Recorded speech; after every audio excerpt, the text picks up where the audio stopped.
בוודאי. כן. איזה שאלה, אנחנו היינו ידידים. כן, כן, כן. ואתם נפגשתם כמה פעמים, גם הבנתי, בעבר הרחוק.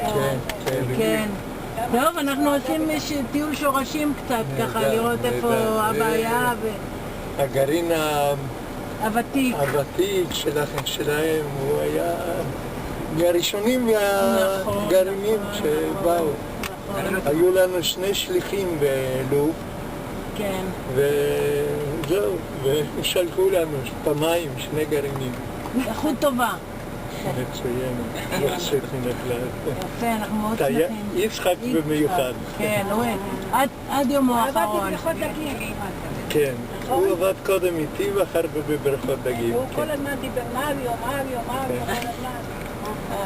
אנחנו שמחים שפגשנו אותך מאוד. אז אתם באים לסיור? כן, ככה. את הילדים, נכדים והנינים. נהדר. גם לי יש איזה מעל 40. כן, ירבו. כל הכבוד על הגידולים המעניינים עושים משהו למען האנושות. האנשים עוד לא יודעים עד כמה שגרוע כל השימוש בכימיקלים וזה. זה הרבה יותר גרוע מאשר מדברים. הרבה יותר. ואני מנסה, ניסיתי כבר, אני כבר 40 שנה עובד בזה.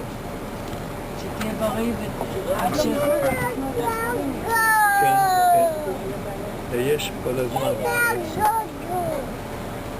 תודה רבה לך. זה היה מאוד מרגש לראות אותך. שלום, שבת שלום. מאוד שמחתי. אנחנו אותך. תהיה בריא. כן. צילם 10 פעמים. 10 פעמים. לא, אותם ביחד, אותם ביחד. ונצלם אותם בווידאו. ציונה ויצחק. כן. היא הייתה תימניה, והוא מארצות הברית. נכון. נכון? נכון. הם עדיין פה? לא, הם לא פה. לא פה. טוב, שבת שלום. שלום. בריא. זה